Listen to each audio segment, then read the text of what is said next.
अस्सलाम वालेकुम स्टूडेंट्स। आज हमने अपना MGT 503 का लेसन नंबर 4 पढ़ना है, जिसका टॉपिक है मैनेजरल फंक्शंस। स्टूडेंट्स, हमने लेसन नंबर 3 में मैनेजरल रोल्स को डिटेल से डिस्कस किया था। लेक्चर शुरू करने से पहले आपसे एक रिक्वेस्ट है कि आप मेरे चैनल को सब्सक्राइब करें, लाइक करें और एक प्यारा सा कमेंट करें और अपने फेलोज़ के साथ शेयर करें ताकि ज़्यादा से ज़्यादा लोग इस लेक्चर सीरीज़ से मुस्तफ़ीद हो सकें। तो आइए स्टार्ट करते हैं हम अपना लेक्चर। हमने लेक्चर नंबर 1 में एक टर्म को इंट्रोड्यूस करवाया था, एक टर्म को पढ़ा था, वो थी पॉलिका। हमने पढ़ा था कि पॉलिका में 5 तरह के फंक्शंस होते हैं। P for planning, O for organizing, L for leading and C for controlling, A for assurance. तो स्टूडेंट्स, आज हम इन 5 फंक्शंस को डिटेल के साथ स्टडी करेंगे और इनमें कौन से फंक्शंस परफॉर्म किए जाते हैं इनको डिटेल के साथ देखेंगे। स्टूडेंट्स, सबसे पहला फंक्शन है प्लानिंग। जैसे कि आप जानते हैं, कोई भी काम स्टार्ट करना हो, किसी भी फंक्शन को परफॉर्म करना हो तो सबसे पहले हम उसकी प्लानिंग करते हैं। तो प्लानिंग में क्या होता है कि हम गोल को डिफ़ाइन करते हैं, हम वो स्ट्रेटजी बनाते हैं जिसके ज़रिए हम अपने गोल को अचीव कर सकें और हम एक ऐसा प्लान बनाते हैं जिससे हम अपनी एक्टिविटीज़ को इंटीग्रेट कर सकें और कोऑर्डिनेट कर सकें। तो प्लानिंग में हम अपने मकसद को सबसे पहले देखते हैं कि मकसद है क्या, किस तरह से हासिल किया जा सकता है और अपने मकसद को हासिल करने के लिए किन एक्टिविटीज़ को परफॉर्म करना है। Number 2, organising. स्टूडेंट्स, कोई भी काम हमने अगर कोई भी काम करना हो तो सबसे पहले हम देखते हैं कि काम क्या है। पहला टास्क ये होता है कि हम देखते हैं हमारा टास्क है क्या, फिर हम देखते हैं कि इसको करेगा कौन, हम किस तरह से ग्रुप्स बनाएंगे, कौन किसको रिपोर्ट करेगा और किस बेसिस पर डिसीजन लिए जाएंगे। ये सारी एक्टिविटीज़ को, टास्क को ऑर्गेनाइज करना ऑर्गेनाइजिंग फंक्शन है। इसके बाद हमारे पास थर्ड है लीडिंग। तो लीडिंग में क्या होता है स्टूडेंट? लीडिंग में लीडरशिप का रोल प्ले करता है एक मैनेजर। तो लीडिंग एक ऐसा मैनेजमेंट फंक्शन है जिसमें अपने मातहतों को, मातहत यानी कि सबऑर्डिनेट, आपके वर्कर्स, मजदूर, लेबर्स, आपके अंडर काम करने वाले लोग, उनको मोटिवेट करना, उनको उनकी हौसला अफजाई करना, उनको एक साथ लेकर चलना ताकि सब एक टीम की सूरत में काम करें और एक अच्छा आउटपुट हासिल हो सके। हमारी ऑर्गेनाइजेशन के लिए जो बेस्ट है वो सल्यूशन हासिल हो सके और एम्प्लॉयज़ की प्रॉब्लम्स को हल करना। इसके बाद हमारे पास नंबर 4 पर है कंट्रोलिंग। स्टूडेंट, किसी भी ऑर्गेनाइजेशन में, लाइफ के किसी भी शोबे में कंट्रोलिंग बहुत ज़्यादा अहम है। आपने देखा होगा कि हमारी टीचर्स किस तरह से हमारी क्लास को कंट्रोल करती हैं, उसकी सारी परफॉर्मेंस को देखती हैं।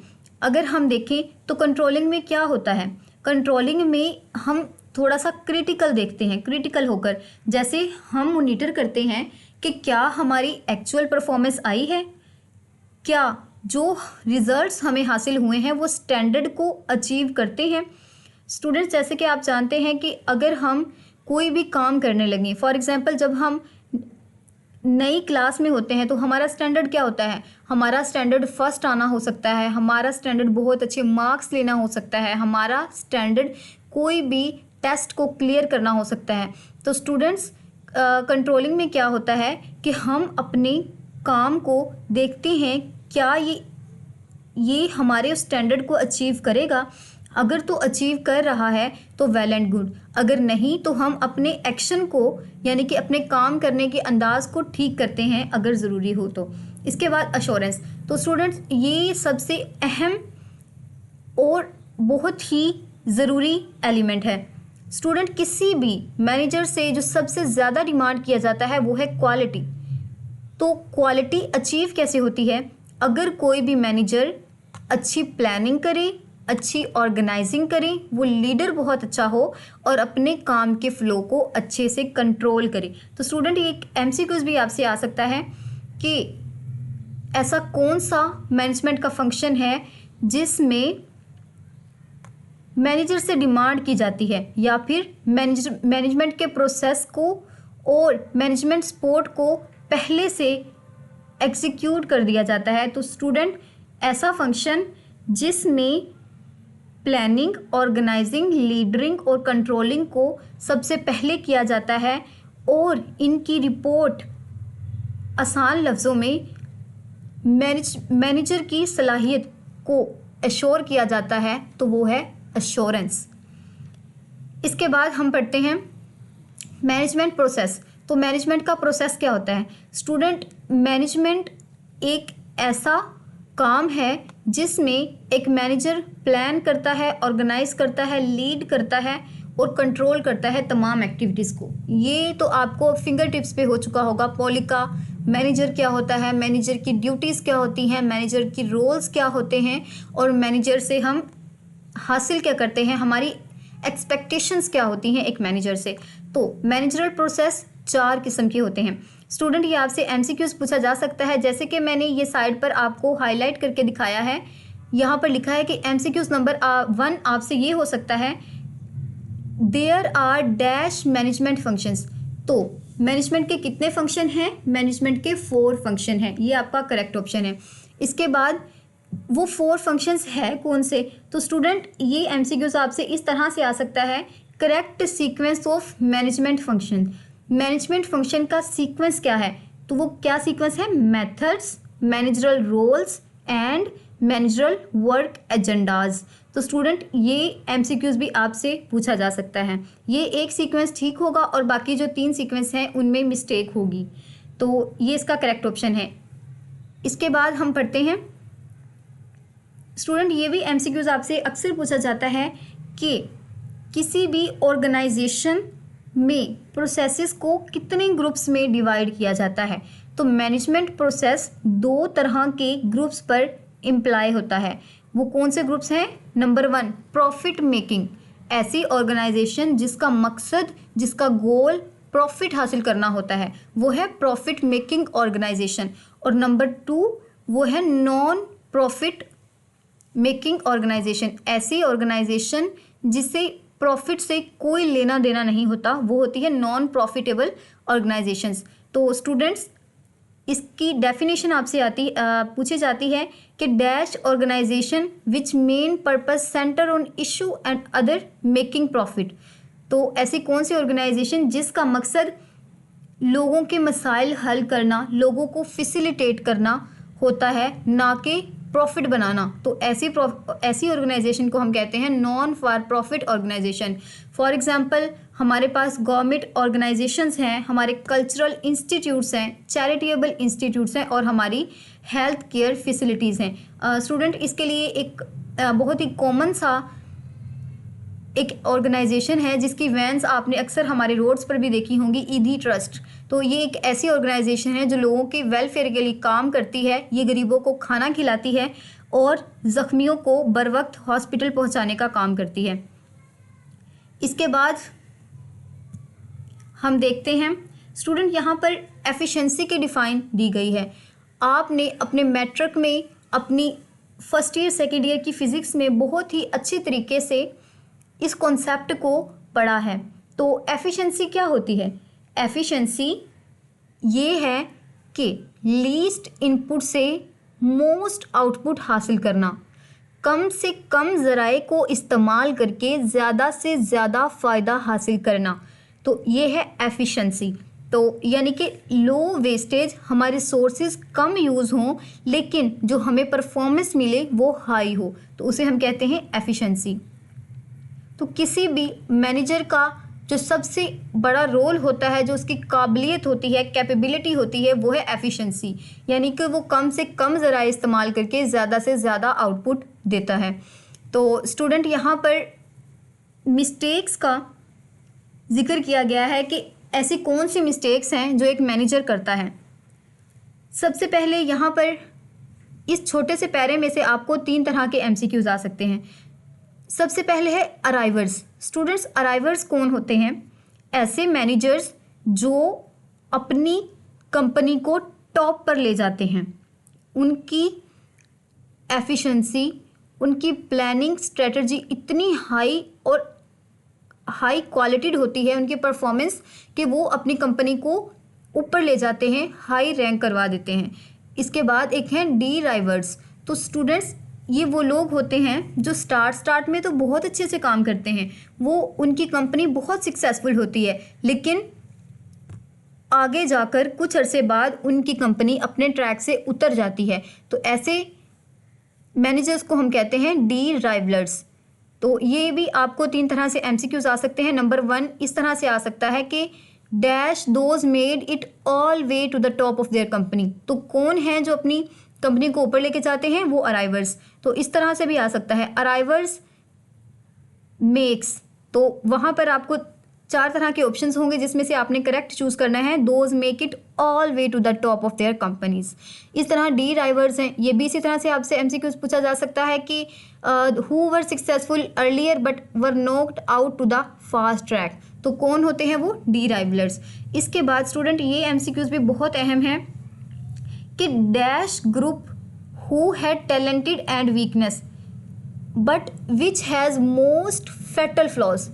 ऐसा ग्रुप जो बहुत ही जानलेवा होता है या जो बुरी तरह से फ्लॉप हो जाता है, वो कौन सा होता है? डीराइवलर्स का, जो स्टार्ट में तो बहुत अच्छा परफॉर्म कर रहे होते हैं लेकिन आगे जाकर अपने ट्रैक से उतर जाते हैं। तो ये MCQs भी आपसे पूछा जा सकता है। स्टूडेंट्स, इसके बाद हैं मैनेजर्स की कुछ मिस्टेक्स जिसकी वजह से कंपनी को नुकसान हो सकता है। ये आपसे शॉर्ट क्वेश्चन भी पूछा जाता है और लॉन्ग भी।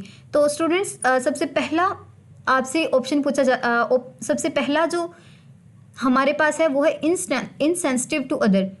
मैनेजर्स इनसेंसिटिव होते हैं। स्टूडेंट्स, किसी भी अदारे में जो लीडर होता है उसमें बहुत हाई क्वालिटीज़ होनी चाहिए, जिसमें से एक क्वालिटी है कि वो लोगों के साथ हम्बल हो, लोगों के मसाइल को समझे, उनसे नरमी से बात करे। तो ये क्वालिटी ज़रूरी है। लेकिन ऐसा मैनेजर जो फ्लॉप हो जाता है या जो डीराइवलर होता है, तो उसमें कौन सी मिस्टेक्स होती हैं? सबसे पहले कि वो लोगों के मामले में हसास नहीं होता।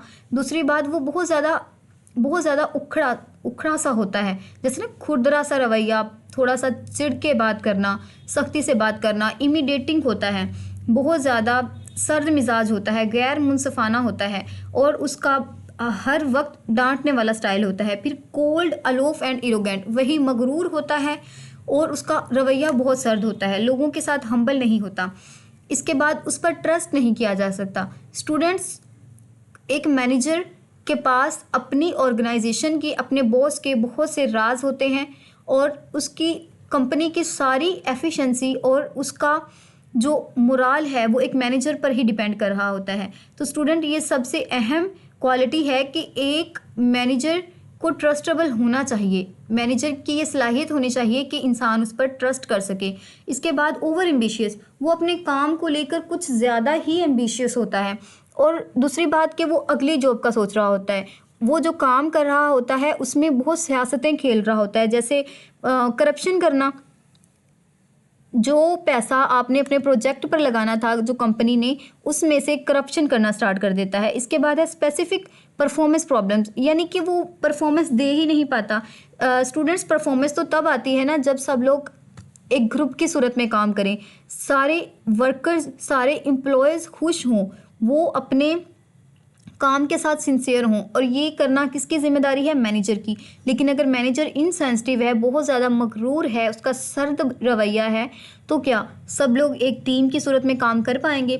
बिल्कुल भी नहीं। जब टीम ठीक से नहीं बन पाएगी तो क्या स्टाफ एफिशिएंटली काम करेगा? नहीं। तो स्टूडेंट, यही वो गलतियां होती हैं जो एक मैनेजर करता है। वो अपनी टीम को ठीक से लेकर नहीं चलता, उसका जो स्टाफ होता है वो उसकी सुनता नहीं है। इसके बाद वो स्ट्रेटेजिकल नहीं होता। स्टूडेंट, कोई भी मसला आता है या कोई भी प्रॉब्लम आती है तो उसके लिए एक स्ट्रैटेजी बनाई जाती है। तो स्टूडेंट उसके अंदर ये काबिलियत ही नहीं होती कि वो कोई भी स्ट्रैटेजी को तैयार करे। इसके बाद वो बहुत ही बॉसी सा स्टाइल रखता है। हर वक्त जैसे हुक्म चलाना, वो हम्बली बात नहीं करता। और सबसे बड़ी बात, वो अपने बॉस को खुश नहीं कर पाता। वो उसे समझ ही नहीं आती कि उसके बॉस को क्या चाहिए या वो किस तरह से काम को करवाना चाहता है। इसके बाद वो बहुत ज़्यादा एडवोकेट्स और मेंटोर्स की हेल्प लेता है, उस पर डिपेंड करता है। तो स्टूडेंट यही तो मैनेजर की क्वालिटीज़ होती हैं कि सेंसिटिव होगा, वो दूसरों को के मसाइल को समझेगा, सॉफ्ट बोलता होगा, एक टीम को बिल्ड करेगा, अपने काम को बहुत एफिशिएंटली करेगा, अच्छी प्लानिंग करेगा, अच्छी स्ट्रेटजी बनाएगा, अपने बॉस को ठीक से समझेगा, उसके स्टाइल को अडॉप्ट करेगा और उसके अंदर डिसीजन मेकिंग की हाई क्वालिटीज़ होंगी। अगर किसी भी मैनेजर में ये क्वालिटीज़ नहीं है तो वो मैनेजर तो बिल्कुल भी नहीं है। तो स्टूडेंट, आज का हमारा लेक्चर ख़त्म होता है। मुझे दीजिए इजाज़त। अपनी दुआओं में याद रखिएगा। अगेन मेरे चैनल को ज़रूर सब्सक्राइब करें। मिलते हैं अगले लेक्चर में। अल्लाह हाफिज़।